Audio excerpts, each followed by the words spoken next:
আসসালামু আলাইকুম রহমতুল্লাহ। তো আজকে আমরা যে বিষয়টা দেখব সেগুলো হচ্ছে ইন্টারনাল, ইনলাইন এবং এক্সটার্নাল সিএসএস। এই তিন প্রকার সিএসএস একসাথে একটা ভিডিওতে একটু রিভিউ করব আমি আপনাদের বোঝার সুবিধার্থে, অর্থাৎ যারা বিগিনার আছেন তারা এগুলো নিয়ে হয়তো একটু এলোমেলো হয়ে যেতে পারেন। তো তাদের সুবিধার্থে আমি কিন্তু তিনটাকেই একটা কোর্সে মোটামুটি বেসিক একটা জ্ঞান দেওয়ার চেষ্টা করব।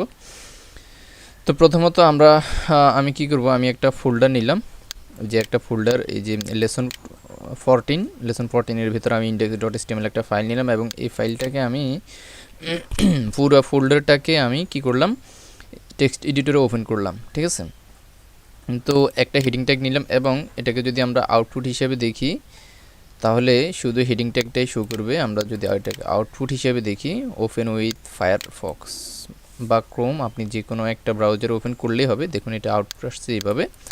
তো এখন আমি প্রথমত এটাকে ব্যাকগ্রাউন্ড কালার এবং টেক্সট কালার দুইটাই করব ইনলাইন সিএসএস দিয়ে। তো ইনলাইন সিএসএস দেওয়ার জন্য প্রথমত আপনাকে কী করতে হবে, একটা অ্যাট্রিবিউট নিতে হবে, STYLE, স্টাইল নামক অ্যাট্রিবিউট দেওয়ার সিস্টেম আপনারা জানেন। তো অ্যাট্রিবিউট নেওয়ার পর যেহেতু এটার আমরা ব্যাকগ্রাউন্ড দিব ধরুন লাল, তাহলে আমরা লিখব BSCK ব্যাকগ্রাউন্ড কালার, লালের কোড হচ্ছে রেড। আপনি সরাসরি রেড ইউজ করতে পারেন, সমস্যা নেই। কন্ট্রোল-H দিয়ে সেভ করলাম এবং ব্রাউজারে যদি রিলোড করি দেখুন ওকে।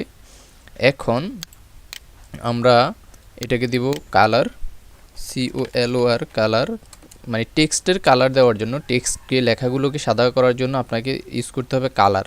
ঠিক আছে, কালার প্রপার্টি ইউজ করতে হবে এবং ভ্যালু দিতে হবে। আপনি যে কোনো একটা কালার দিয়ে দেন, আমি সাদা দিলাম এবং কন্ট্রোল-H দিয়ে সেভ করলাম, এখানে রিলোড করলাম, ওকে হয়ে গেল। এখন আমরা কি করব, ধরুন একটা ফি ট্যাগ নিব, ফি ট্যাগ না, আমি ধরুন এক্সপোর একটা ট্যাগ নিব। এক্সপোর ট্যাগের ভিতর নিলাম ধরুন FAYSAL, ফয়সাল নিলাম শুধু। কেন ফয়সাল নিলাম, যে কোনো একটা নাম নিলে সমস্যা নেই। তো এক্সপোর ট্যাগ নেওয়ার কারণ হচ্ছে আমি এখানে এটা হচ্ছে ইনলাইন সিএসএস, এখন দেখাবো যে ইন্টারনাল সিএসএস। এক্সপোর ট্যাগ দিয়ে দেখাবো ইন্টারনাল সিএসএস। তো এখানে আমি কি করব, প্রথমে হেড ট্যাগের ভিতরে যাব। হেড ট্যাগের ভিতরে এখানে জাস্ট একটা স্টাইল ট্যাগ নিব। আপনি উপরে হেড ট্যাগের এখানেও লিখতে পারেন, সমস্যা নাই, বাট ভিতরে হলে হবে। তবে স্ট্যান্ডার্ড হচ্ছে নিচে লেখাটা হচ্ছে স্ট্যান্ডার্ড। স্টাইল ট্যাগ নিলাম, নেওয়ার পর আমি এখানে এই ট্যাগটাকে আমাকে ধরতে হবে যে আমি কোন ট্যাগটাকে স্টাইল দিতে যাচ্ছি। আমি তো S2 ট্যাগকে ইনলাইন দিয়ে দেখাইছি, সো S4 ট্যাগকে আমি দেখাবো দিয়ে আপনার ইন্টারনাল দিয়ে। তো S4 নিলাম, S4 নেওয়ার পর এখানে জাস্ট আমাকে ব্র্যাকেটস দিতে হবে। ব্র্যাকেটস দেওয়ার পর এন্টার দিলাম। এন্টার দেওয়ার পর এখন আমি এটার ব্যাকগ্রাউন্ড কালার দিব, মনে করুন গ্রিন, GREEN, গ্রিন। এবং টেক্সটের কালারের জন্য আমি ইউজ করব কালার দিব রেড। কন্ট্রোল-H দিয়ে সেভ করলাম এবং ব্রাউজারে রিলোড করলাম। দেখুন S4 ট্যাগ চলে আসছে। আপনারা জানেন S4 ট্যাগ S2 ট্যাগ থেকে ছোট হবে, এগুলো আগে টিউটোরিয়ালে দেখছেন, এই কারণে এটা একটু ছোট হয়ে আসছে। তো এবং কালারগুলো চেঞ্জ, দুইটার কিন্তু ডিফারেন্ট কালার দিয়েছি এবং ডিফারেন্ট কালার আসছে। এখন আমরা যেটা দেখব সেটা হচ্ছে এক্সটার্নাল সিএসএস। তো এক্সটার্নাল সিএসএস দেওয়ার জন্য আমি প্রথমত এখানে একটা S1 ট্যাগ নিলাম। আপনি যে কোনো কিছু নিতে পারেন, আমি জাস্ট আপনাকে এক্সাম্পল হিসেবে দেখাচ্ছি। Allah is almighty, TY, Allah is almighty. ঠিক আছে, আল্লাহ সর্বশক্তিমান, এটা আপনারা অবশ্যই জানেন। তাহলে আমি স্টাইল.css অর্থাৎ .css একটা ফাইল তৈরি করব, সেটা এখানেও তৈরি করতে পারি। এখান থেকে গিয়ে নিউতে গিয়ে, আপনারা জানেন এগুলো টেক্সট ডকুমেন্টে গিয়ে করতে পারি, কিন্তু আমি এখান থেকে না করে আজকে আমি এখান থেকে দেখাই, টেক্সট এডিটর থেকে দেখাই। টেক্সট এডিটরে দেখুন নিউ ফাইল, এই যে প্রথম যে আইকন আছে সেখানে যদি আপনি কার্সর রাখেন তখন দেখবেন নিউ ফাইল লেখা উঠছে। তো আমি এখানে ক্লিক করব, ক্লিক করলে ফাইল চলে আসবে। ফাইলের একটা ফাইল দেওয়ার জন্য একটা বক্স চলে আসবে। তো আপনি এখানে লিখবেন, আমি যে কোনো নাম দিতে পারি, আমি দিতে পারি ফয়সাল দিতে পারি, আমি স্টাইল দিই, আগেরবার ফয়সাল দিয়ে দেখাইছি। STYL স্টাইল.css এবং বাইরে একটা ক্লিক করব, এটার বাইরে, এই যে বাইরে একটা ক্লিক করলেই এটা এখানে ওপেন হয়ে যাবে এবং এখান থেকে আমি স্প্লিট করে এটাকে ডান পাশে নিয়ে আসবো, এখান থেকে কেটে দিব, বাম পাশ থেকে কেটে দিলাম এবং বাম পাশে আমার আছে ইন্ডেক্স ফাইল, ডান পাশে আছে স্টাইল ফাইল।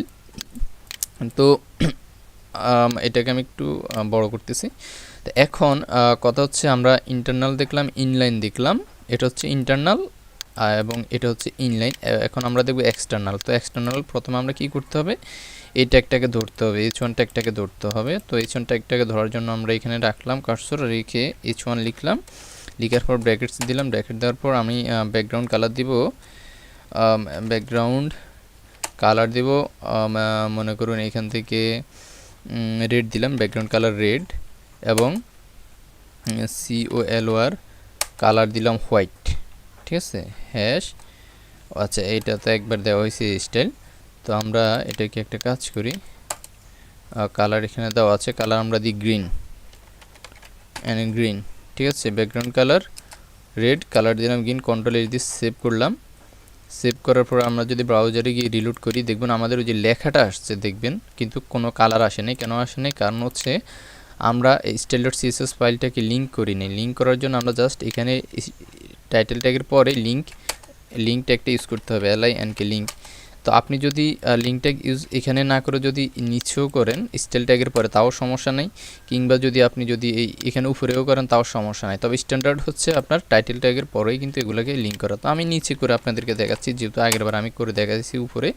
তো লিঙ্ক href কি, আমার style.css এই ফাইলটা কোন লোকেশনে আছে, কোন পাথটাতে আছে, সেই পাথটা দেখাবো।